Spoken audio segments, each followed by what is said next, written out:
Hello दोस्तों, नमस्कार। एक बार फिर से स्वागत है आपके अपने यूट्यूब चैनल देव जी के ट्रिक्स में। तो दोस्तों, हम यहाँ पर डेली जो कि देख सकते हैं शाम को 6 बजे आपकी यूपी जीके की क्लास को हम लोग यहाँ पर पढ़ते हैं। और ये यूपी जीके की जो क्लास है वो आपके हमेशा चलती है, हमेशा आपका परिवर्तन भी होता रहता है। और इस यूपी जीके में हमने आपको कई प्रकार की सीरीज भी दिया है, आपकी 5 ऑप्शन वाली सीरीज भी है, डिस्क्राइब वाली देखिए आपकी ये सीरीज है, इसको पहले भी हमने अब पढ़ाया है। और डेली आपको पढ़ना है, डेली आपको रिविजन करना है ना। और चलिए स्टार्ट करते हैं। गुड इवनिंग सभी को, नमस्ते सभी को, जय हिंद। चलिए पहला क्वेश्चन आपसे यहाँ पर दिया गया है, देश के किस जिले में सबसे कम वर्षा होती है। चलिए वन का ऑप्शन है कि उत्तर प्रदेश के किस जिले में सबसे कम वर्षा होती है, और सबसे कम वर्षा होती है तो आपका आंसर आ चुका है। वन का ऑप्शन डी हो जाएगा, ये है आपका मथुरा, है ना। क्या हो जाएगा? मथुरा, जिसका ऑप्शन है बिल्कुल सही हो जाएगा। आपको मालूम है कि उत्तर प्रदेश में हो या कोई भी प्रदेश है, वहां पर वर्षा की जो मात्रा होती है भिन्न भिन्न होती है। तो आप कहेंगे सबसे कम वर्षा वाला जिला जो आपका है वो कौन सा है? मथुरा है, जहाँ पर 54.4 सेंटीमीटर की बारिश होती है। जबकि सर्वाधिक वर्षा वाला जिला जो आपका है गोरखपुर है, जहाँ 184.7 सेंटीमीटर के लगभग बारिश आपकी होती है। नेक्स्ट क्वेश्चन यहाँ पर 4 दिया है कि निम्नलिखित में से किस राज्य से उत्तर प्रदेश की सीमा नहीं लगती है। तो देखिए उत्तर प्रदेश की जो सीमा लगती है राज्यों के हिसाब से, तो आप कहेंगे सर 8 राज्यों से और एक केंद्र शासित प्रदेश से लगती है। तो यहाँ पर देख सकते हैं कि आपके 8 राज्यों में से, है ना, कौन है? उत्तराखंड है, हिमाचल प्रदेश, हरियाणा, राजस्थान, मध्य प्रदेश, छत्तीसगढ़, झारखंड और बिहार से सीमा लगती है। और एक केंद्र शासित प्रदेश है जो दिल्ली के साथ अपनी सीमा साझा करता है। यहाँ पर देख सकते हैं कि उत्तर प्रदेश की सबसे बड़ी सीमा जो लगती है वो मध्य प्रदेश के साथ लगती है, जो कि 11 जिलों के साथ लगती है। और ये 11 जिले कौन है? तो आपके आगरा, इटावा, जालौन, झांसी, ललितपुर, महोबा, बांदा, चित्रकूट, प्रयागराज, मिर्जापुर और सोनभद्र के साथ लगती है। सबसे कम सीमा अगर पूछे तो सबसे कम सीमा कहाँ लगती है? तो आपकी हिमाचल प्रदेश के साथ सिर्फ और सिर्फ सहारनपुर जिले के साथ साझा करती है, याद रखिएगा। तो हर एक पॉइंट आपको नोट करते चलना है, अपनी नोट्स बनाते चलिएगा। क्वेश्चन नंबर आपका दूसरा है और आपसे कह रहा है निम्न जिलों में से क्षेत्रफल में सबसे छोटा जिला आपका कौन सा है। तो यहाँ पर जो सबसे छोटा जिला है वो आपका कौन सा है? गुड इवनिंग भैया, गुड इवनिंग। सबसे छोटा जिला इनमें से जो ऑप्शन है, इनमें से जो ऑप्शन है वो आपका कौन सा है? तो इनमें से जो ऑप्शन आएगा वो दोस्तों याद रखिए, ये आपका वाराणसी है। कौन सा है? वाराणसी। ऑप्शन नंबर आपका बनेगा ए नंबर है। याद रखिएगा उत्तर प्रदेश जिलों में सबसे बड़ा जिला पूछे, क्या सबसे बड़ा जिला पूछता है तो लखीमपुर खीरी बताना है। सबसे छोटा जिला पूछता है तो आपको हापुड़ बताना है। लेकिन कभी कभी ऐसा होता है कि आपके क्या होते हैं, ऑप्शन के अनुसार लगाना पड़ता है। अब इन 4 ऑप्शन में से जो आपका सबसे छोटा है वो वाराणसी है। और ये क्वेश्चन आपका बहुत बार पूछा गया है कि आपके हापुड़ को ना देकर अदर ऑप्शन में वाराणसी दे देता है, तो वाराणसी क्या हो जाएगा? इनमें छोटा होगा। बाकी वैसे कौन है? तो सबसे छोटा जो आपका वैसे आपका है सबसे छोटा हापुड़ है, और सबसे बड़ा कौन है? लखीमपुर खीरी हो जाएगा। क्वेश्चन नंबर आपका 5 दिया गया है कि सोनभद्र जिले को स्पर्श करती हैं, सोनभद्र जिले को स्पर्श करती हैं। तो दोस्तों 2 राज्यों की सीमाएं, 3 राज्यों की सीमाएं, 4 राज्यों की सीमा या 5 राज्यों की सीमा। तो दोस्तों याद रखिएगा 4 राज्यों की सीमा स्पर्श करते हैं जो कि आपके सोनभद्र जिले को। और ये 4 राज्य कौन से हैं? तो आप कहेंगे सर झारखंड, है ना, आपका छत्तीसगढ़, बिहार और मध्य प्रदेश हैं जो 4 राज्यों के साथ सीमा साझा करती हैं। क्वेश्चन नंबर आपका 3 दिया गया है और आपसे कह रहा है निम्न में से किस जिले की सीमा है जो नेपाल के साथ लगती है। नेपाल के साथ दोस्तों देखा जाए तो आपका 3 नंबर में ऑप्शन क्या बनेगा? नेपाल के साथ दोस्तों ये है आपका महाराजगंज। कौन है? ऑप्शन सी हो जाएगा, ऑप्शन बी हो जाएगा, महाराजगंज है जो नेपाल के साथ सीमा साझा करती है। अब आप देख सकते हैं कि सर उत्तर प्रदेश के जो आपके 7 जिले हैं नेपाल के साथ जो सीमा साझा करते हैं कौन कौन है? तो देखिए महाराजगंज, सिद्धार्थनगर, बलरामपुर, श्रावस्ती, बहराइच, लखीमपुर खीरी, पीलीभीत। ये जो क्रम है वो आपके पूरब से पश्चिम है। याद रखिएगा ये क्रम जो आपका है वो पूरब से जैसे ही आप लोग पश्चिम की ओर बढ़ते हैं तो ये क्रम मिलेगा आपको, यहाँ से मिलेगा महाराजगंज और लास्ट में यहाँ मिलेगा पीलीभीत। ये क्रम आपका जो है वो पूरब से पश्चिम है। नेपाल के साथ लगभग आपका 579 किलोमीटर की सीमा उत्तर प्रदेश के साथ साझा करती है। क्वेश्चन नंबर आपका 6 दिया गया और आपसे कह रहा है उत्तर प्रदेश की जो सीमा है भारत के कितने राज्यों से मिलती है। तो जब आपसे ऐसा क्वेश्चन पूछे, जब आपसे ऐसे क्वेश्चन पूछे तब ऐसी स्थिति में आप क्या बोलेंगे कि कितने राज्यों के साथ है, तो आप ऑप्शन लगाएंगे बी नंबर, है ना। ये 2013 में आपसे क्वेश्चन पूछा गया था। बाकी अब जो क्वेश्चन पूछे जा रहे हैं इसके तरीके बदल दिए गए हैं कि उत्तर प्रदेश की सीमा अन्य कितने राज्यों के साथ मिलती है, या उत्तर प्रदेश की सीमा, है ना, कुल कितने राज्यों के साथ मिलती है। जब ऐसे लगा देते हैं तब आपका 9 होता है। बाकी जब सिंपल से पूछता है तब हम लोग 8 ही लगाते हैं। ये तरीका बिल्कुल बदल दिया गया है, ठीक है ना। तो यहाँ पर आपका हो गया बे नंबर। और देख सकते हैं कौन कौन से आपके हैं। तो अभी हमने आपको बताया था कि 8 राज्यों में से देखिए उत्तराखंड हो गया, हिमाचल प्रदेश, हरियाणा, राजस्थान, मध्य प्रदेश, छत्तीसगढ़, झारखंड, बिहार। एक केंद्र शासित प्रदेश आपका दिल्ली के साथ करता है। हमने कहा था उत्तर प्रदेश की जो सबसे बड़ी सीमा है वो एमपी के साथ है, 11 जिले अभी अभी हमने आपको बता दिया था। सबसे कम सीमा हिमाचल है ना, अर्थात जो आपका सहारनपुर से लगती है, ठीक है ना, ये भी आपको पता चल गया। क्वेश्चन आपका यहाँ पर दिया गया था, कौन सा है ये वाला क्वेश्चन है ना, अभी आपको मिलेगा कि क्षेत्रफल की दृष्टि से उत्तर प्रदेश का भारत के राज्यों में स्थान कौन सा है। चलिए बताना है कि क्षेत्रफल की दृष्टि से उत्तर प्रदेश का भारत के राज्यों में स्थान कौन सा है। तो राज्यों में अगर पूछ लेता है तो पहला, दूसरा, तीसरा, चौथा कौन सा बनेगा। 7 नंबर की बात करते हैं तो 7 का ऑप्शन आ गया है, चौथा स्थान है ना। चौथा की अगर हम बात कर लेते हैं तो आप कहेंगे चौथा स्थान है। तो यहाँ पर देखो आपसे हमने बताया कि 4 राज्यों में क्रम आपको याद रखना है। पहला स्थान आपके राजस्थान का है, दूसरा आपके एमपी का है, तीसरा आपका महाराष्ट्र आता है। याद रखिएगा कभी कभी गड़बड़ी हो जाती है दूसरे और तीसरे में, तो पहले आपको मध्य प्रदेश बताना है, तीसरा आपका महाराष्ट्र। तो चौथा कौन हो जाएगा, यहाँ पर आपका यूपी हो जाएगा जो चौथा है। क्वेश्चन नंबर आपका 10 दिया गया है, निम्न में से किससे उत्तर प्रदेश की सीमा नहीं लगती है। ये तो क्वेश्चन सेम टू सेम ही पूछा जाता है कि किसके साथ नहीं लगती है 10 नंबर में। देखिए राजस्थान के साथ लगती है, हरियाणा के साथ लगती है ना। 8 राज्यों में से देख सकते हैं उत्तराखंड, हिमाचल प्रदेश, हरियाणा, राजस्थान, मध्य प्रदेश, छत्तीसगढ़, झारखंड, बिहार से लगती है, केंद्र शासित प्रदेश हो गया। तो ये पंजाब के साथ सीमा नहीं लगती है, याद रखिएगा, ठीक है ना। यहाँ पर अगला क्वेश्चन आपसे दिया गया है कि सर निम्न नगरों का भौगोलिक क्षेत्र की दृष्टि से घटता हुआ क्रम कौन सा है। देखो घटता हुआ क्रम आपसे पूछा गया है, और घटता हुआ क्रम हमने कहा था कि अगर आपका यहाँ पर देखो भदोही है ना, यहाँ पर वाराणसी दिया गया है, बागपत है, फिर आपसे गौतम बुद्ध नगर दिया गया है। तो भैया यहाँ पर देखा जाए तो क्या ये पॉइंट आपका सही है क्या पॉइंट आपको ये मिलेगा, नहीं मिलेगा। याद रखिए यहाँ पर देखिए जो आपका वाराणसी है, गौतम बुद्ध नगर है, बागपत है और आपका भदोही है। यहाँ पर जो आपका आंसर बनेगा वो आपका डी हो जाएगा, वाराणसी, गौतम बुद्ध नगर, बागपत, फिर आपका भदोही। ये क्रम जो ऑप्शन बनेगा वो आपका डी नंबर है, राइट हो जाएगा, नोट कर लीजिएगा। यहाँ पर देख सकते हैं कि जो 4 जिले घटते क्रम में सबसे बड़ा कौन है, लखीमपुर खीरी, फिर सोनभद्र, फिर आपका हरदोई, फिर आपका सीतापुर। और अगर सबसे कम क्षेत्र में पूछे 4 जिले वो भी बढ़ते क्रम में, तो यहाँ पर देखिए हापुड़, फिर आपका यहाँ पर गाजियाबाद है, भदोही और आपका शामली है। उस अकॉर्डिंग सब लोग हम लोग ऐड करेंगे तब आपको उत्तर डी नंबर है, राइट हो जाएगा। क्वेश्चन नंबर यहाँ पर 11 है कि निम्न से कौन है जो सर्वाधिक क्षेत्रफल वाला जिला है। तो सर्वाधिक क्षेत्रफल वाला जिला कौन हो जाएगा, लखीमपुर खीरी हो जाएगा। तो ऑप्शन डी नंबर है यहाँ पर है, राइट हो जाएगा, याद रखिएगा। यहाँ पर दिया है कि क्षेत्रफल के बढ़ते क्रम के दृष्टि से सही कौन सा है। क्षेत्रफल के बढ़ते क्रम से आपसे पूछा गया था, और बढ़ते क्रम से 12 बंकी दिया है, मिर्जापुर दिया है, ये तो आपका होगा नहीं, लेकिन इसी में से आपका एक ऑप्शन यहाँ पर छूट गया था, कौन, यहाँ भाई ये वाला है। देख सकते हैं कि इनमें से जो आपका गौतम बुद्ध नगर है, बाराबंकी है, मिर्जापुर है, सोनभद्र है। तो यहाँ पर ये क्रम आपको थ्योरी वाले में से आपको कंप्लीट कर लेना है, बस इतना आपको 4 आपको याद रख लेना है कि जब बढ़ते क्रम में पूछे तो सबसे छोटा आपका हापुड़ है, फिर गाजियाबाद है, फिर भदोही है, फिर आपका शामली है, ठीक है ना। और यहाँ पर आप पूछे 4 जिले जो कि आपके सबसे बड़े लखीमपुर, उसके छोटा फिर सोनभद्र, फिर उससे फिर हरदोई, फिर आपका सीतापुर। ये क्रम आपको बस नोट कर लेना है। आएगा क्वेश्चन नंबर आपसे अगला पूछा गया है और आपसे कह रहा है कि सर उत्तर प्रदेश का क्षेत्रफल देश के, उत्तर प्रदेश का जो क्षेत्रफल है देश का भारत के क्षेत्रफल का कितने प्रतिशत है।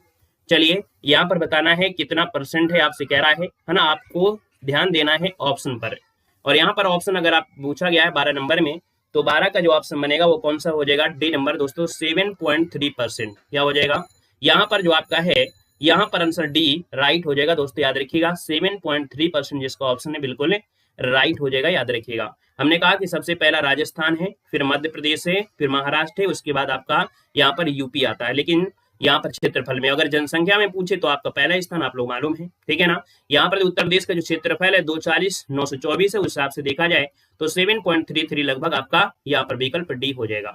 क्वेश्चन नंबर आपका 15 है कि निम्नलिखित में से किस जिले को अंतर्राष्ट्रीय सीमा स्पर्श नहीं करती है। तो अंतर्राष्ट्रीय सीमा किसके साथ है ना, अंतर्राष्ट्रीय जो सीमा है वो किसके साथ जुड़ी है। आपको पता है कि अंतर्राष्ट्रीय सीमा नेपाल के साथ है, और नेपाल के ये 7 जिले बिल्कुल याद रख लेना है ना। अगर हम पश्चिम से पूर्व की ओर जाते हैं तो हमने कहा कि पहले पीलीभीत मिलेगा, पश्चिम का मतलब हुआ इधर से हम लोगों को जाना है, याद रखिएगा। पीलीभीत, लखीमपुर खीरी, बहराइच, श्रावस्ती, बलरामपुर, सिद्धार्थनगर और महाराजगंज ये नेपाल के साथ 579 किलोमीटर की सीमा साझा करते हैं। पीलीभीत जिला जो है वो नेपाल और उत्तराखंड के साथ सीमा साझा करता है, याद रखिए। ये जो पीलीभीत है यहाँ पर आपका पड़ेगा, तो यहाँ पर याद रखिए जो पीलीभीत जिला एक ऐसा जिला है जो नेपाल के साथ भी जुड़ा है और उत्तराखंड के साथ भी जुड़ा है। वहीं पर जो आपका महाराजगंज जिला मिलेगा पश्चिम में, है ना, ये वाला जिला, तो यहाँ पर ये जो पश्चिम वाला जिला है वो याद रखिएगा नेपाल के साथ जुड़ा है और बिहार के साथ जुड़ा है। तो दो क्वेश्चन आपको याद रखना है। अगर आपसे मिले पीलीभीत, तो पीलीभीत आपका ऐसा है जो यहाँ पर आपको मिलेगा नेपाल और उत्तराखंड के साथ। वहीं पर जो आपका महाराजगंज है वो आपके नेपाल के साथ भी जुड़ा है और किसके साथ, तो आपके बिहार के साथ। तो दो जिले आपके हमेशा इस प्रकार से भी पूछे जा सकते हैं।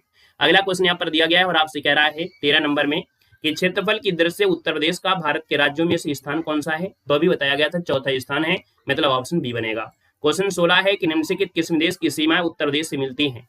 तो दोस्तों यहाँ पर उत्तर प्रदेश की जो सीमा है एक अंतर्राष्ट्रीय सीमा बनाती है जो कि आपके नेपाल के साथ, ऑप्शन सी हो जाएगा। स्टार्टिंग में हमने इतना समय दिया है, अब थोड़ा सा स्पीड के साथ बढ़ेंगे, जहां पर जरूरत होगी स्पीड के साथ है, जहां पर जरूरत होगी थोड़ा बताने के लिए। उत्तर प्रदेश की सीमा भारत के कितने राज्यों से मिलती है, जब ऐसे पूछे तो आपको सीधा देना है कि 8 राज्यों से मिलती है। निम्नलिखित में से कौन सा जिला है जो बुंदेलखंड क्षेत्र का हिस्सा है। देखिए बुंदेलखंड क्षेत्र का हिस्सा ही आपसे पूछ लिया गया है। जब आपसे ये पूछा है कि बुंदेलखंड के क्षेत्र से आपका जो हिस्सा बनाता है वो कौन सा है, तो यहाँ पर देखिए ये जो आपका महोबा है ना, ये बुंदेलखंड क्षेत्र का हिस्सा है। ऑप्शन नंबर आपका सी राइट हो जाएगा। 18 है कि निम्न जिलों में से क्षेत्रफल में से सबसे छोटा जिला कौन सा है। यहाँ पर देखिए फिर वही से आपका क्वेश्चन आ गया, सबसे छोटा। देखो आपको बताया था कि सबसे छोटा जो आपका मिलता है ना, ये आपका तो होगा नहीं, तो ऑप्शन क्या हो जाएगा वाराणसी। ये हमेशा आपको मिलता भी है ना, ये आपको हमेशा मिलता भी है। यहाँ पर देखिए अगला जो आपसे दिया गया है और आपसे कह रहा है कि सर निम्नलिखित में से किस जिले की सीमा नेपाल से लगती है। अभी अभी आपने पढ़ा कि सर नेपाल की जो सीमा लगती है वो 7 जिलों से मिलती है। अब 7 जिलों में कौन सा मिल रहा है, 7 जिलों में कौन सा मिल रहा है, तो आप तुरंत बताएंगे सर महाराजगंज। महाराजगंज जिला ऐसा है जो कि आपके यूके के साथ अभी सीमा बनाता है और आपके नेपाल के साथ भी सीमा लगाता है ना। यहाँ पर जो महाराजगंज, सॉरी ये यूके के साथ नहीं, नेपाल के साथ और बिहार के साथ सीमा बनाता है, जो आपका कौन है यहाँ पर महाराजगंज। जो आपका पीलीभीत था, पीलीभीत जो आपका जिला था है ना, पीलीभीत जो आपका जिला था, ये देखिए पीलीभीत जो जिला है वो नेपाल और उत्तराखंड के साथ सीमा बनाता है ना। ये हमने बिल्कुल रटा दिया है कि महाराजगंज मिलता है, तो महाराजगंज जिला है ना नेपाल और बिहार के साथ। क्लियर हो गया, पूर्व से पश्चिम ये आपको पता चल गया है। क्वेश्चन में आपका दिया है 20 नंबर में कि उत्तर प्रदेश का सबसे पूर्वी शहर इनमें से कौन सा है। तो उत्तर प्रदेश का सबसे पूर्वी शहर पूछेगा तब आपका आंसर क्या हो जाएगा इनमें से, तो आप कहेंगे सर यहाँ पर जो आपका बलिया है ना, याद रखिए जो आपका बलिया है ना, बलिया ये सबसे पूर्वी शहर है। तो आपसे बनेगा यहाँ पर ये नंबर राइट हो जाएगा, बलिया हो जाएगा। यहाँ पर देखिए क्वेश्चन आपसे अगला पूछा गया 21 नंबर में कि भारत के समस्त राज्यों में क्षेत्रफल के अनुसार उत्तर प्रदेश का कौन सा स्थान है। बार बार रटा आपने, बार बार पढ़ा और ये बार बार पूछा भी जाता है। आयोग भी ऐसा है कि इस क्वेश्चन को बार बार पूछता है। तो आपका आंसर डी हो जाएगा, चौथा स्थान आपका आंसर है, राइट हो जाएगा, याद रखेगा। क्लियर हो गया है। आइएगा अगले टॉपिक पे। अगला टॉपिक आपका यहाँ पर है, इसी से जुड़ा है। इसको थोड़ा सा हम क्या करेंगे, समझ लेंगे कि ज्यादा से ज्यादा जो क्वेश्चन मिलेंगे बस आपको यही मिलेंगे, यही आपको मिलेंगे, इससे ज्यादा आपको कुछ मिलता भी नहीं है। देख सकते हैं कि यूपी जीके में आपको जितने भी पॉइंट आपको मिल रहे हैं ये सब आपको इसी के साथ मिल रहे होंगे। आपसे कह रहा है कि सर अगर आप एक तरफ से ले लेते हैं, तो जैसे यहाँ पर ये वाला जो आपका जिला है ना, देख सकते हैं कि सबसे उत्तरी जिला जो आपका है वो सहारनपुर है, जो 3 राज्यों के साथ सीमा बनाता है, हरियाणा, हिमाचल प्रदेश और उत्तराखंड। तो इस बात को भी याद रखना कि सर जो सबसे उत्तरी जिला आपका सहारनपुर है वो 3 राज्यों को, हरियाणा, हिमाचल प्रदेश, उत्तराखंड को यहाँ पर सीमा बनाता है। सबसे उत्तरी बिंदु को हिमाचल प्रदेश कहते हैं, है ना। मतलब सबसे उत्तरी जो बिंदु है जो हिमाचल प्रदेश को जुड़ता है वो कौन है, सहारनपुर है।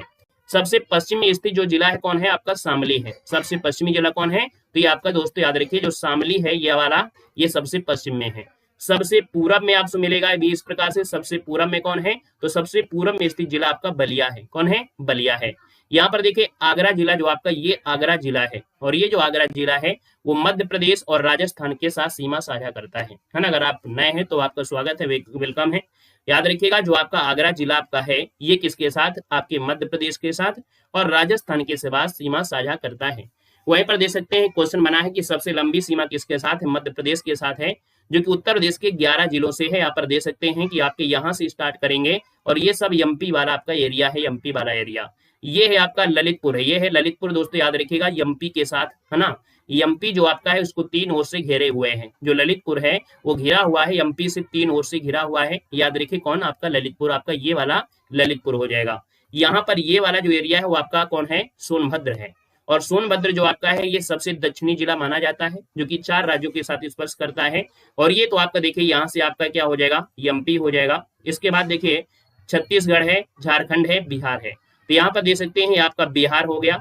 यहाँ पर आप देखेंगे तो आपका झारखंड हो जाएगा और ये हो जाएगा आपका छत्तीसगढ़ हो जाएगा। तो जो सोनभद्र आपका जिला है वो 4 राज्यों को बिहार, झारखंड, छत्तीसगढ़, एमपी के साथ सीमा बनाता है, याद रखेगा। यहाँ पर एक जिला भी हमने आपको बताया था कि ये जो आपका जिला है वो महाराजगंज है। कौन है?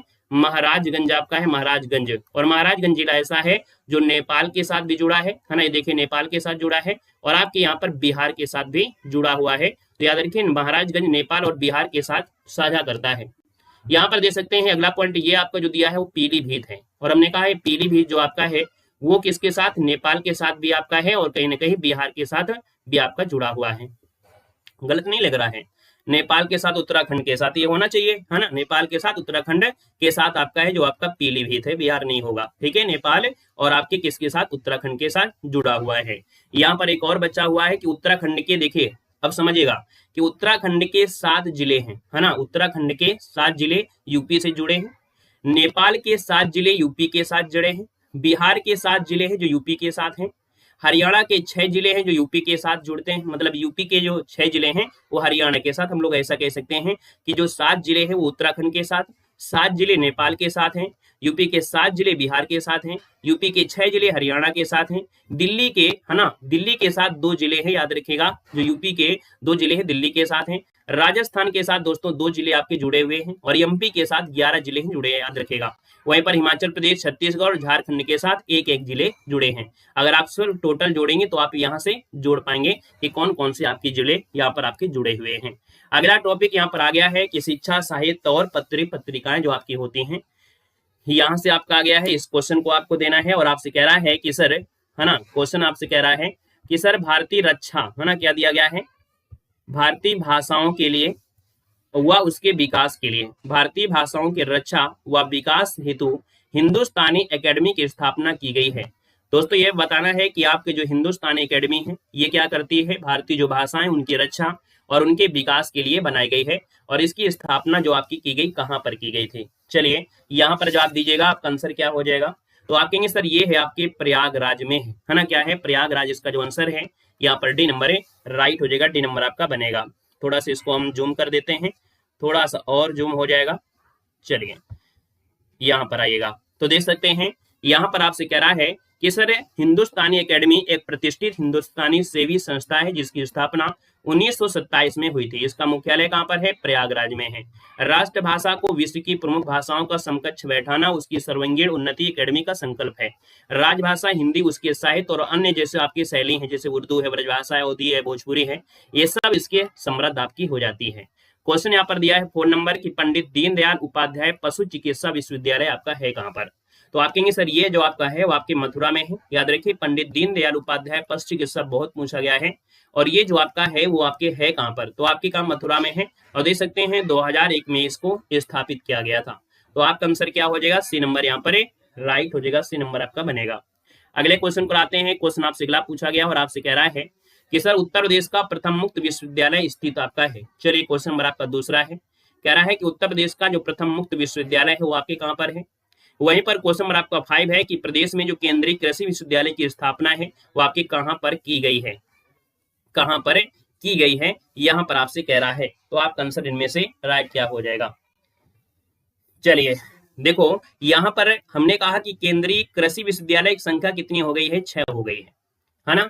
Very good. देखिए यहाँ पर दूसरे नंबर का जो ऑप्शन आ गया है, दूसरे नंबर का जो ऑप्शन है वो आपकी प्रयागराज में है। ठीक है, दूसरे नंबर का ऑप्शन प्रयागराज हो जाएगा। और जो आपका है कौन? तो राजर्षि टंडन मुक्त विश्वविद्यालय है ना, इसका स्थायी परिसर इलाहाबाद के फाफामऊ में है। तो ऑप्शन इसका सी हो जाएगा। देखिए जो आपका 5 नंबर है केंद्रीय विश्वविद्यालयों की संख्या कितनी? 6 है। तो पहले तो आपको 4 थी, 5वां आपका कौन था? आपका बांदा था, है ना। तो 6ठा नंबर का कौन हो जाएगा? तो आपका झांसी हो जाएगा। इसलिए ऑप्शन क्या पूछेगा? तो ऑप्शन बी नंबर झांसी वाला ऑप्शन यहाँ पर राइट हो जाएगा, जो कि आपके 2014 में ये स्थापित किया गया। ये विश्वविद्यालय मुख्यालय उत्तर प्रदेश के कहाँ पर है? झांसी जिले में है, याद रखेगा। क्वेश्चन आपसे अगला पूछा गया और आपसे कह रहा है यहाँ पर 3 नंबर में कि बनारस हिंदू विश्वविद्यालय का शिलान्यास किसने किया था? चलिए बताना है कि जो बनारस हिंदू विश्वविद्यालय इसका शिलान्यास पूछा गया है, शिलान्यास किसने किया था? यहाँ पर आपका आंसर क्या होगा? और क्वेश्चन नंबर आपका जो दिया गया है आपका 6 नंबर। वेरी गुड, बहुत अच्छे, एमए करिए, वेरी गुड। देखिए उत्तर प्रदेश में उर्दू प्रशिक्षण और अनुसंधान केंद्र कहाँ पर अवस्थित है? इसका जवाब दीजिएगा। चलिए बताइएगा दोनों क्वेश्चन में। 3 नंबर का ऑप्शन, वेरी गुड। 3 की अगर हम बात करते हैं तो थोड़ा सोच समझ के इस क्वेश्चन का जवाब दिया करें, क्योंकि हर बार गलती होती है आप लोगों में से। हमने कहा जब शिलान्यास पूछे तब आपको लॉर्ड हार्डिंग बताना है, हार्डिंग ने किया था। अगर आपसे यहाँ पर स्थापना पूछे, है ना, क्या पूछे, स्थापना पूछे, तो आपको मोहम्मद, जो आपके मौलवी जी हैं, है ना, यहाँ पर कह सकते हैं जो आपके मदन मोहन मालवीय हैं, मदन मोहन मालवीय ने स्थापना किया था। लेकिन जो शिलान्यास किया था वो आपकी किसने, लॉर्ड हार्डिंग ने किया था, है ना। तो इस बात को याद रखना है। स्थापना पूछे कि कब किया गया था, तो दोस्तों इसकी स्थापना 1916 में किया गया था। कब, 1916 में किया गया था इसकी स्थापना, जो आपका बनारस हिंदू विश्वविद्यालय है। क्वेश्चन नंबर आपका 6 है कि उत्तर प्रदेश में उर्दू प्रशिक्षण अनुसंधान केंद्र कहां पर है। तो 6 की अगर हम बात करते हैं तो दोस्तों ऑप्शन सी हो जाएगा, ये आपके लखनऊ में है। कहां पर है, लखनऊ, जो कि ऑप्शन नंबर आपका सी, यहाँ पर जिसका ऑप्शन आ रहा है सी नंबर, आपका जवाब बिल्कुल सही हो जाएगा। अगला क्वेश्चन यहाँ पर दिया गया है और आपसे कह रहा है सर यहाँ पर बताना है कि जो कल्प योजना है, क्या है, जो कल्प योजना उत्तर प्रदेश में चलाई गई थी वो किसके लिए चलाई गई थी। चलिए, कल्प योजना का जो संबंध है वो आपकी किससे है, तो दोस्तों कल्प योजना का संबंध आपकी प्राथमिक शिक्षा से है। क्या हो जाएगा, प्राथमिक शिक्षा है दोस्तों, याद रखिए प्राथमिक शिक्षा, ऑप्शन नंबर आपका बनेगा ए नंबर, इसका राइट हो जाएगा, ये प्राथमिक शिक्षा से है। याद रखिएगा कि 1998 में उत्तर प्रदेश के तत्कालीन बेसिक मंत्री आपके बने थे, बेसिक शिक्षा मंत्री रविंद्र शुक्ला ने प्राथमिक शिक्षा के लिए कल्प योजना आरंभ किया था। इसमें प्राथमिक शिक्षा में सरस्वती वंदना एवं वंदे मातरम का गायन अनिवार्य बनाया था, है ना। जो आपकी सरस्वती वंदना है, वंदे मातरम है, इसका गायन क्या किया था, इसमें अनिवार्य बना दिया था, जो आपकी प्राथमिक शिक्षा में है, जिसको लेकर कई वर्ग लोगों में कड़ा विरोध भी किया था, जिससे सरकार को इस प्रकार की वंदना पर रोक लगानी पड़ी। इन्हीं सब गतिविधियों के कारण योजना काफी चर्चा में आ गई थी, जो आपकी कल्प योजना है, याद रखिएगा। क्लियर हो गया है। क्वेश्चन नंबर आपका दिया गया है 10 नंबर में, उत्तर प्रदेश शासन द्वारा जिस आयु वर्ग तक के बच्चों को प्राथमिक शिक्षा उपलब्ध कराने में उच्च प्राथमिकता दी जा रही है वो आपकी है कौन। तो हमने कहा कि उच्च प्राथमिकता दी जा रही है, कहीं ना कहीं यहाँ पर जो आपका आंसर बनेगा वो हो जाएगा 6 से 14 वर्ष के लिए है। कितने, 6 से 14 वर्ष, मतलब देखा जाए जो आपका 86 नंबर का संविधान संशोधन 2002 में हुआ था, इसके तहत 6 से 14 आयु वर्ग के बच्चों के लिए प्राथमिक शिक्षा को एक मौलिक अधिकार के रूप में निःशुल्क और अनिवार्य रूप से उपलब्ध कराना ये बना दिया था। इसलिए ऑप्शन आपका डी हो जाएगा, और यही आपका 11वां मौलिक कर्तव्य भी आपका जोड़ा गया था। आगे बढ़िएगा, क्वेश्चन आपसे अगला पूछा गया है और आपसे कह रहा है 8 नंबर में कि प्रथम विकलांग विश्वविद्यालय स्थापित किया गया है। क्वेश्चन नंबर आपका 8 जवाब दीजिएगा, कमेंट करिएगा। और क्वेश्चन नंबर आपका 11 भी है कि उत्तर प्रदेश में राजकीय मेडिकल कॉलेज की स्थापना की गई है। चलिए 8 नंबर की बात करते हैं, तो 8 में ऑप्शन क्या बनेगा दोस्तों, ये प्रथम विकलांग विश्वविद्यालय है आपके चित्रकूट में है। कहां पर है, चित्रकूट में है, तो ऑप्शन क्या बनेगा, बी नंबर, जिसका ऑप्शन आ गया है बिल्कुल सही हो जाएगा, बी नंबर आपका बनेगा। देख सकते हैं कि उत्तर प्रदेश में विभिन्न श्रेणी के विकलांग बच्चों को उच्च शिक्षा देने के लिए लखनऊ में डॉक्टर शकुंतला मिश्रा विश्वविद्यालय की स्थापना करने हेतु 2008 में प्रस्ताव किया गया था, 2011 में उद्घाटन किया गया था, है ना। इसका मतलब ये है कि आपके लखनऊ में भी है, लेकिन आपसे पूछा गया है प्रथम विकलांग विश्वविद्यालय। जो प्रथम विकलांग विश्वविद्यालय है वो आपकी उत्तर प्रदेश में जो चित्रकूट है वहां पर पहला ही जगत गुरु राम भद्राचार्य विकलांग विश्वविद्यालय है। याद रखिए, अगर पूछे कि इस विद्यालय का नाम क्या है, तो याद रखिए श्री जगत गुरु राम भद्राचार्य विकलांग विश्वविद्यालय है, जिसकी स्थापना 7 अगस्त 2001 को हुई थी। यह भारत और विश्व में विकलांगों के लिए प्रतिष्ठापित ये प्रथम विश्वविद्यालय था, याद रखिएगा। तो आपको पता हो गया कि 2008 में एक उत्तर प्रदेश के लखनऊ में भी डॉक्टर शकुंतला मिश्रा विश्वविद्यालय यहाँ पर ओपन हुआ था, लेकिन 2001 में आपके कहाँ हुई थी, चित्रकूट में। और ये जब हुई थी तो ये विश्व में ही नहीं, मतलब भारत ही नहीं, विश्व में भी विकलांगों के लिए ये प्रथम विश्वविद्यालय था, याद रखेगा। क्वेश्चन नंबर आपका 11 है कि उत्तर प्रदेश में राजकीय मेडिकल कॉलेज की स्थापना की जा रही है। इनमें से कौन सा ऑप्शन आप सभी ने देख भी लिया होगा। ये जो आपका कौन है, बदायूं है और आपका जौनपुर है, आपकी हो चुकी है, क्योंकि ये काफी पुराना क्वेश्चन आपका हो गया है ना, आपके बदायूं और आपके जौनपुर। क्वेश्चन नंबर आपका 12 है कि उत्तर प्रदेश में विश्व भारती पुरस्कार प्रदान किया जाता है। चलिए बताइएगा, क्वेश्चन नंबर आपके 12 में कि उत्तर प्रदेश में विश्व भारतीय पुरस्कार है प्रदान किया जाता है, कौन सी संस्था के द्वारा प्रदान किया जाता है। पढ़ने में अच्छा लग रहा है कि नहीं लग रहा है ना, सब लोग बताइएगा, जितने लोग यहाँ पर जुड़े हैं, कि इस प्रकार से अगर आप पढ़ लेते हैं तो हमें ऐसा लगता है कि आपकी जो यूपी जीके है वो एक बार में ही कंप्लीट होगी। आप जो भी आप थ्योरी पढ़ते हैं तो थ्योरी भी आपके साथ चलती जा रही है और आप जो क्वेश्चन भी हो रहे हैं। इस सीरीज से हमें लगता है कि 90% लगभग आपकी यूपी जीके कवर होगी। बाकी जो आपका लेटेस्ट डाटा है वो आपको करंट अफेयर में आपको मिल ही जाता है, हम आपको क्लास दे भी देते हैं। तो दोस्तों यहाँ पर दिया उत्तर प्रदेश में विश्व भारती पुरस्कार। 12 नंबर की अगर बात कर लेते हैं तो दोस्तों ये है आपका संस्कृत संस्थान। याद रखिए कि उत्तर प्रदेश में विश्व भारती पुरस्कार प्रदान किया जाता है संस्कृत संस्थान के माध्यम से, तो ऑप्शन सी नंबर है यहाँ पर राइट हो जाएगा। याद रखिए विश्व पुरस्कार है उत्तर प्रदेश संस्थान द्वारा लखनऊ के द्वारा, ये जो आपका संस्कृत संस्थान है ये लखनऊ के द्वारा दिया जाने वाला सर्वोत्तम पुरस्कार है। यह पुरस्कार संस्कृत, पाली और प्राकृत भाषाओं में उल्लेखनीय योगदान के लिए दिया जाता है। अर्थात ये हुआ कि जो विश्व भारती पुरस्कार है, ये जो विश्व भारती पुरस्कार है, वो पुरस्कार आपके देखा जाए तो किसके लिए, तो संस्कृत के लिए, पाली के लिए, प्राकृत भाषाओं में उल्लेखनीय योगदान के लिए दिया जाता है। क्वेश्चन नंबर आपका 9 है कि अति लोकप्रिय प्रसिद्ध पत्रिका कल्याण का जो प्रकाशन होता था ये कहां से होता है, आपको बताना है 9 नंबर में। तो 9 की अगर बात करते हैं तो दोस्तों ये कल्याण पत्रिका है ना, और यहाँ पर जो ऑप्शन है वो बनेगा आपका सी नंबर, ये गोरखपुर से प्रकाशित होती थी। याद रखिए पत्रिका का प्रकाशन जो हुआ था वो कब, 1926। याद रखिए इस पत्रिका का जो प्रकाशन है 1926 में स्टार्ट हुआ था। एक वर्ष के बाद ये पत्रिका गोरखपुर से निकलने लगी थी, है ना। तो याद रखिए पहले जो आपकी सबसे पहले जो कल्याण पत्रिका थी वो मुंबई से होती थी। कहां से, मुंबई से प्रकाशित होती थी। ठीक है, कब, तो आपके 1926 में जो कल्याण पत्रिका है ये पहले मुंबई से प्रकाशित होती थी, लेकिन एक वर्ष के बाद ये जो पत्रिका है वो गोरखपुर से, कहां से, फिर आपकी एक वर्ष बाद ये गोरखपुर से प्रकाशित होने लगी। और इसके संपादक का नाम पूछे तो बताना है हनुमान प्रसाद। कौन बताना है, तो आपके हनुमान प्रसाद है। हनुमान प्रसाद जो आपके इसके क्या थे, संपादक थे, याद रखिएगा। क्लियर है। यहाँ पर अगला क्वेश्चन दिया गया है और आपसे कह रहा है कि सर निजी क्षेत्र के उस विश्वविद्यालय को चिन्हित करना है जो सापेक्ष दिए गए स्थान से सुमेलित नहीं है। अब आपको यहाँ पर बताना है कि सर निजी क्षेत्र का जो विद्यालय है इनमें से है कौन। चलिए निजी क्षेत्र का विद्यालय जो आपका है इनमें से है कौन, चलिए यहाँ पर जो आप देना है क्वेश्चन नंबर आपका 13 है। और 13 की अगर हम बात कर लेते हैं तो दोस्तों यहाँ पर दे सकते हैं कि भैया जो महर्षि सूचना प्रौद्योगिकी विश्वविद्यालय लखनऊ है, जगत गुरु रामभद्राचार्य विक्रम विश्वविद्यालय देखो चित्रकूट में है, इंटीग्रल विश्वविद्यालय लखनऊ में है, लेकिन जो आपका एमटी विश्वविद्यालय है कहां पर, गाजियाबाद में है ना। तो दोस्तों याद रखिएगा इसकी और भी शाखाएं हैं, है ना। ये आपके देखो नोएडा में है। याद रखिए जो एमटी विश्वविद्यालय है वो आपके नोएडा में है ना। तो आप कहेंगे सर ये जो निजी क्षेत्र में आपके हैं इनमें से ये सुमेलित नहीं है, तो ऑप्शन नंबर आपका बी यहाँ पर क्या हो जाएगा, इसका आंसर बन जाएगा। यहाँ पर देखिएगा क्वेश्चन नंबर आपका 17 है कि उत्तर प्रदेश में मिड डे मील आरंभ जो हुआ था ये कब हुआ था। मिड डे मील जो आपका हुआ था वो आपके कहां पर हुआ था, दोस्तों याद रखना है। जो भी आपको क्वेश्चन दिखता है स्क्रीन पर आप उसी को सॉल्व करने लगेगा। अगर हम क्रम से लाएंगे तो थोड़ा पीडीएफ लंबी भी होगी, एक क्वेश्चन बड़ा भी होगा, ये सब चीज दिखेंगे। तो जो भी क्वेश्चन आपको स्क्रीन पे दिखता है उसका आंसर आप देखिएगा, क्योंकि वही क्वेश्चन हम आपको सॉल्व भी कराएंगे। जैसे यहाँ पर पहले 13 को सॉल्व कराया और जो क्वेश्चन हमें दिख गया उसको हमने यहाँ पर कर दिया, इसके बाद यहाँ पर आ जाएंगे जो दिख रहा है। ठीक है, तो इसमें परेशान नहीं होना है। तो दोस्तों उत्तर प्रदेश में जो मिड डे मील आपका आरंभ किया गया था ये कब आरंभ किया गया था, याद रखिएगा 1995। ऑप्शन आपका बनेगा यहाँ पर टी नंबर की, सर 1995 में मिड डे मील कार्यक्रम शुरू किया गया था और ये शुरू किया गया था 15 अगस्त को। कब, 15 अगस्त को पूरे देश में लागू किया गया। इसके पश्चात क्या हुआ, सितंबर 2004 में इस कार्यक्रम को व्यापक परिवर्तन किया और मेनू आधारित पका हुआ गर्म भोजन देने की प्रारंभ की गई, है ना। तो आप कहेंगे सर पूरे देश में तो लागू था लेकिन मेनू बनाया गया, है ना। मेनू बनाया गया 2004 में कि भैया पका हुआ भोजन मिलेगा। पहले आपको गल्ला मिला करता था, गेहूं वगैरह मिलता था, है ना। फिर क्या हुआ कि 2 सितंबर 2004 में कि इसमें पका हुआ मेनू के साथ पका हुआ भोजन देने की व्यवस्था आपकी हुई थी। क्वेश्चन नंबर आपका दिया है 14 नंबर में कि सर विद्या वाहिनी परियोजना निम्नलिखित में से किस पर बल देती है। चलिए यहाँ पर देखिए तो विद्या वाहिनी योजना है। याद रखिए जो विद्या वाहिनी योजना है वो आपकी किसके लिए है, कंप्यूटर शिक्षा पर आधारित है।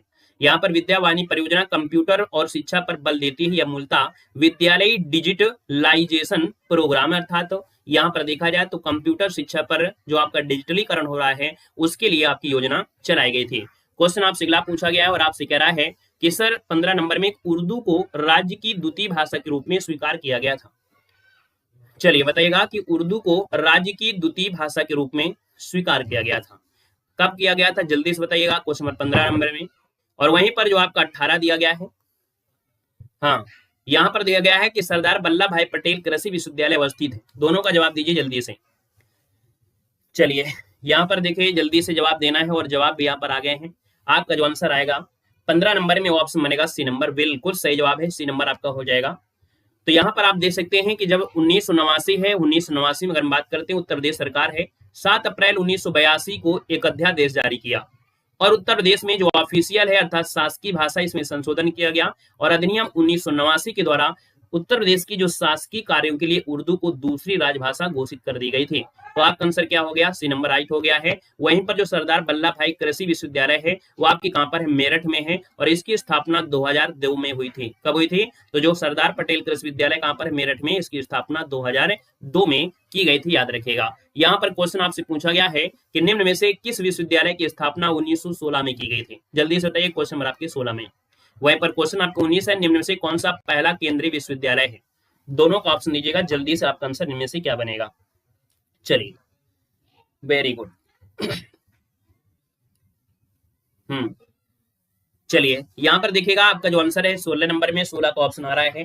16 का जो ऑप्शन है वो आपका दोस्तों क्या बनेगा, 1916 में जो आपका हुआ था वो आपका बनारस हिंदू विश्वविद्यालय है, याद रखिएगा, बनारस हिंदू विद्यालय, जो कि अभी बीएचयू है। और हमने कहा था कि 1916 में पंडित मदन मोहन मालवीय के प्रयासों से इसकी स्थापना की गई थी, और ये एशिया का एकमात्र सबसे बड़ा आवासीय विश्वविद्यालय है, याद रखिएगा। ये जो आपका बनारस विश्वविद्यालय है ना, ये एशिया का एकमात्र सबसे बड़ा आवासीय, रहने के हिसाब से भी सबसे बड़ा विश्वविद्यालय है। ऑप्शन नंबर आपका सी बनेगा। क्वेश्चन नंबर आपका दिया है 19 नंबर में, निम्न में से कौन सा पहला केंद्रीय विश्वविद्यालय है, ये आपसे पूछा गया है। पहला केंद्रीय विश्वविद्यालय जो आपका है इनमें से वो आपका है कौन। केंद्रीय लगा दिया है, और जब केंद्रीय लगा दिया है तब क्या होगा, हाँ, जब केंद्रीय लगा दिया है तब आपका ये बीएचयू जो आपके वाराणसी है, याद रखिएगा, बीएचयू जो कि वाराणसी है, ये देश का जो विश्वविद्यालयों में से स्थापना 1916 में की गई थी, याद रखिएगा। सबसे पुराना विश्वविद्यालय पूछ लेता तब आपका इलाहाबाद विश्वविद्यालय हो जाता है, याद रखिएगा। यहाँ पर केंद्रीय लगा दिया है, क्वेश्चन को घुमा दिया है, इसलिए आप आंसर लगाएंगे ए नंबर है। और पहला विश्वविद्यालय पूछेगा तो आप बताएंगे इलाहाबाद, बताएंगे, याद रखिएगा, ठीक है ना। यहाँ पर आइएगा, अगला क्वेश्चन आपका आ गया है, और यहाँ पर आपसे कह रहा है कौन, क्वेश्चन नंबर आपका 20 कह रहा है कि कन्हैयालाल मणिकलाल केंद्रीय हिंदी संस्थान जो स्थित है वो आपकी कहाँ पर है। कन्हैयालाल मणिकलाल केंद्रीय हिंदी संस्थान जो आपका है वो आपका कहां पर है। तो दोस्तों आप कहेंगे सर कन्हैयालाल, ये आपको मिलेगा आगरा में। कहां पर, आगरा में। जो ऑप्शन है यहाँ पर आपको क्या हो जाएगा, ए नंबर है, राइट हो जाएगा, आगरा में। आप देख सकते हैं कि कन्हैयालाल मणिकलाल मुंशी हिंदी तथा भाषा विज्ञान विद्यापीठ डॉक्टर भीमराव अम्बेडकर विश्वविद्यालय आगरा में प्रतिष्ठित आपका है। यहाँ पर देख सकते हैं कि जो हिंदी भाषा और भाषा विज्ञान के उच्चतर अध्ययन और अनुसंधान के क्षेत्र में उत्तर भारत के सर्वप्रथम संस्थान के रूप में सन 1953 से ये कार्य आपका कर रहा है ना। यहाँ पर देखिएगा क्वेश्चन नंबर आपका दिया है 53 में कि कानपुर में स्थित जो कृषि विश्वविद्यालय है इसका नाम निम्नलिखित में से किस स्वतंत्रता सेनानी के नाम पर रखा गया है। दोस्तों याद रखिएगा, ये जो कानपुर में है वो आपका कौन सा है, चंद्रशेखर आजाद कृषि विश्वविद्यालय, जो आपके कानपुर में है। ऑप्शन नंबर आपका बनेगा क्या, ए नंबर इसका राइट हो जाएगा, ये कानपुर में आपका है। और याद रखिए इसका नामकरण कानपुर के जो क्रांतिकारी थे चंद्रशेखर आजाद के नाम पर किया गया था, है ना। और इसमें 5 संकीय निकाय आपके हैं। और आगे बढ़ते हैं, क्वेश्चन आपसे दिया गया है कि सर सरदार वल्लभ भाई पटेल कृषि तकनीकी विश्वविद्यालय कहाँ पर है। अभी अभी बताया था कि सरदार वल्लभ भाई पटेल कृषि तकनीकी विश्वविद्यालय कहाँ पर है, जल्दी से बताइए भाई। मेरठ में है, बिल्कुल सही है, मेरठ ऑप्शन नंबर आपका बनेगा। यहाँ पर सी नंबर है। क्वेश्चन नंबर आपका 24 है, और आपसे कह रहा है कि निम्न कथनों पर विचार करना है और कूट के माध्यम से सही उत्तर आपको चुनना है। यहाँ पर देखिए चुनते हैं कौन कौन सा ऑप्शन सही दिया है, क्या क्या सही है। पहला ऑप्शन को यहाँ पर ध्यान देंगे, और पहला ऑप्शन जो आपसे कह रहा है सर उत्तर प्रदेश में जो शिक्षा मित्र योजना है वो ग्रामीण युवा शक्ति को अपनी ही ग्रामीण शिक्षा द्वारा सेवा करने का अवसर उपलब्ध कराती है। मानक अनुसार अध्यापक व छात्र अनुपात को बनाए रखना इसका उद्देश्य है। आप कहेंगे बिल्कुल सही है। यहाँ पर जो आंसर आपका ये हो जाएगा। अगर आपको यहाँ पर मालूम है और कोई चीज गूगल से ढूंढना होता तो आपको पता चल जाता कि कौन सी चीज कहाँ मिलती है, लेकिन आपको टेलीग्राम का लिंक नहीं पता है कि किसी भी चैनल का टेलीग्राम लिंक कहाँ मिलता है। अगर कोई चीज आपको ढूंढना पड़ जाए, मालूम है मोबाइल का एक एक चीज ढूंढ लोगे, लेकिन अगर ऐप से जुड़ी कोई दिक्कत होती है या यूट्यूब चैनल से कोई चीज आपको जानकारी चाहिए तो आपको फिर नहीं मिलता है, वो सर के ही द्वारा ही मिल पाता है। टेलीग्राम होता है देव जी के ट्रिक। वीडियो जो चल रहा है उसी के नीचे देखिए लिंक आपको लगी होगी। अधिकतर 90% चैनल होते हैं वीडियो का लिंक नीचे डाल देते हैं, है ना। नहीं पता है तो देव जी के ट्रिक चैनल या किसी का भी चैनल होता है वो अपने चैनल से है अपना टेलीग्राम कहीं ना कहीं बनाया होता है, तो उसमें आप सर्च करके जुड़ सकते हैं, ठीक है ना। चलिए यहाँ पर देखिए इसका आंसर पहला हो गया है। क्वेश्चन नंबर आपका देखो दिया गया है 22 नंबर में, निम्न में से कौन सा है जो राज्य विश्वविद्यालय है, कौन सा है जो राज्य विश्वविद्यालय है। और राज्य विश्वविद्यालय है तब आपका आंसर क्या होगा, तब आप कहेंगे सर यहाँ पर देखा जाए जो आपका डॉक्टर राम मनोहर लोहिया है ना, क्या हो जाएगा। यहाँ पर जो डॉक्टर राम मनोहर लोहिया राष्ट्रीय विश्वविद्यालय है वो आपके लखनऊ में है। ऑप्शन डी नंबर है यहाँ पर राइट हो जाएगा। अगले क्वेश्चन को आते हैं। क्वेश्चन आपसे अगला पूछा गया है और आपसे क्या कह रहा है इसको देखना है कि प्राथमिक स्कूलों में केंद्र द्वारा केंद्र यहाँ पर होगा, केंद्र द्वारा यहाँ पर पोषाहार सहायता हेतु कार्यक्रम शुरू किया गया था। और ये जो आपका शुरू किया गया था 1995 जो आपका मिड डे मील वाला था, है ना। ऑप्शन नंबर आपका बनेगा ए नंबर यहाँ पर राइट हो जाएगा। क्वेश्चन नंबर आपका 28 है, उत्तर प्रदेश में जो प्राथमिक शिक्षा है इसके लिए स्कूल चलो अभियान कब शुरू किया गया था। ये क्वेश्चन हमारे पिछली वाली सीरीज में से थोड़ा सा प्रॉब्लम आ गई थी, या कह सकते हैं कुछ दिक्कत की वजह से क्वेश्चन गड़बड़ा गया था, या जल्दीबाजी हो या किसी कारण से, क्योंकि 200 क्वेश्चन आपके कराए गए थे मात्र बहुत कम समय में। तो यहाँ पर देखिए उत्तर प्रदेश में जो प्राथमिक शिक्षा है इसके लिए स्कूल चलो अभियान जो शुरू किया गया था वो कब शुरू किया गया था, ये आपसे कह रहा है। तो यहाँ पर जो आपका आंसर बनेगा वो राइट इनमें से क्या हो जाएगा, इसका जवाब देना है। दोस्तों याद रखिए ये शुरुआत की गई थी 2001 में शुरू की गई थी। हमने कहा पिछली सीरीज में 200 क्वेश्चन थे, शायद जल्दीबाजी में क्वेश्चन गड़बड़ा गया होगा। याद रखिए ऑप्शन सी हो जाएगा 2001, इसका जो ऑप्शन आपको है सही कर लीजिएगा, ठीक है ना। यहाँ पर देखिएगा 6 से 14 वर्ष के सभी बच्चों के लिए प्रारंभिक लक्ष्य रखा गया था, और ये 2001 आपका हो जाएगा। क्वेश्चन नंबर आपका दिया है 26 नंबर में, आपसे कह रहा है कि पूर्ण रूपेण हिंदी भाषा का पहला समाचार पत्र कौन है। उदंत मार्तंड है, जो कि 1826 में कलकत्ता से कानपुर के जो संपादक में प्रकाशित हुआ था। इसके संपादक का नाम पूछा गया है, तो इनके जो संपादक वो आपके है कौन, ये आपसे पूछा गया है। इसके संपादक का नाम बताना है। यहाँ पर जो आपका आंसर है वो राइट हो जाएगा बी नंबर। दोस्तों ये है पंडित जुगल किशोर, क्या हो जाएगा, पंडित जुगल किशोर। इसका जो ऑप्शन है यहाँ पर बी नंबर है, राइट हो जाएगा पंडित जुगल किशोर। क्वेश्चन नंबर आपको 29 है कि उत्तर प्रदेश संस्कृत संस्थान की स्थापना हुई थी। उत्तर प्रदेश संस्कृत संस्थान की स्थापना हुई थी, 29 को ऑप्शन देना है। और 29 की बात करते हैं तो दोस्तों ये है 1876, क्या हो जाएगा 1876, जिसका ऑप्शन है यहाँ पर आपका जो आंसर है वो आपका डी नंबर है, राइट हो जाएगा। दोस्तों याद रखिएगा 1876 में 31 दिसंबर 1876 को लखनऊ में की गई थी दोस्तों। और यहाँ पर देखा जाए तो निर्देशन या कह सकते हैं जो अध्यक्ष होते हैं उनकी नियुक्ति आपकी की जाती है इनके संस्थागत संचालन के लिए। यहाँ पर देखिएगा अगला क्वेश्चन, अच्छा ये जो आपका पंडित जुगल किशोर में है, तो हिंदी का जो प्रथम समाचार जिसमें कलकत्ता से एक साप्ताहिक पत्रिका में शुरू हुआ था, उसमें अंग्रेजी, फारसी और बंगला में तो अनेक पत्र निकल रहे थे, किंतु हिंदी में एक भी पत्र नहीं निकल रहा था। इसलिए उदंत मार्तंड प्रकाशन शुरू हुआ, और इसके संपादक जो है जुगल किशोर, ये मूल रूप से कानपुर संयुक्त प्रदेश के निवासी थे। आइएगा क्वेश्चन नंबर आपका 27 है और आपका 30 भी दिया गया है। चलिए यहाँ पर बताइएगा, क्वेश्चन आपसे दिया गया है, यहाँ पर कौन सा है, आपसे 27 नंबर दिया गया है। चलिए यहाँ पर बताना है आपका जो आंसर है वो आपका राइट क्या हो जाएगा। कोई क्वेश्चन में गड़बड़ी है क्या? चलिए यहाँ पर बताना है आपसे 27 नंबर कह रहा है। कौन सा क्वेश्चन नंबर है? क्वेश्चन नंबर आपका देखो दिया गया है, यहाँ पर एक क्वेश्चन है 29 नंबर में, है ना। 29 नंबर जो आपका दिया गया है, 18 नहीं सर 1976, कुछ हो सकता है बोलने में कुछ हो। यहाँ पर जो आपका है 1976, ठीक है 1976, और ये आपका 1827 हो सकता है हमने कुछ बोल दिया हो, कुछ और गड़बड़ है। 1972, अच्छा भैया उत्तर प्रदेश संस्कृत संस्थान की स्थापना कब हुई थी?